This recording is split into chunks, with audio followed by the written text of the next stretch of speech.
ఇక 42% రిజర్వేషన్ గురించి మా మిత్రుడు శ్రీనివాస్ యాదవ్ గారు అన్నారు. నేను ఒక మాట సూటిగా వారికి సమాధానం నేను చెప్పదలుచుకున్నా.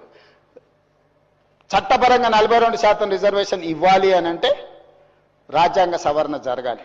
చట్టపరంగా 42% రిజర్వేషన్ ఇవ్వాలి అని అంటే రాజ్యాంగ సవరణ జరగాలి. రాజ్యాంగం ఒప్పుకోదు అనే మాట మాట్లాడిండు.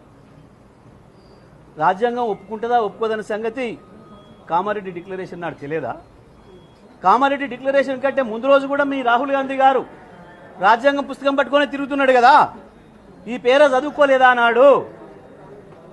ఎవరిని మోసం చేయడానికి, ఎవరిని దగా చేయడానికి ఏడాది కాలంగా 14 నెలలుగా ఎట్లయితే రోజుకొకరిని మోసం చేస్తూ దగా చేస్తూ వచ్చిండ్రో, ఇవాళ మరొక్కసారి ఈ రాష్ట్రంలో ఉండే బడుగు బలహీన వర్గాల ప్రజల్ని కూడా మోసం చేసేదానికి ప్రయత్నం చేస్తూ అమాయకంగా మాకు రాజ్యాంగం గురించి తెలియదు, అందుకే ఆయన 42% హామీ ఇచ్చినాం కాబట్టి ఇప్పుడు వీలు కాదు అని చెప్తున్న మాట ఇది మామూలు ద్రోహం కాదు.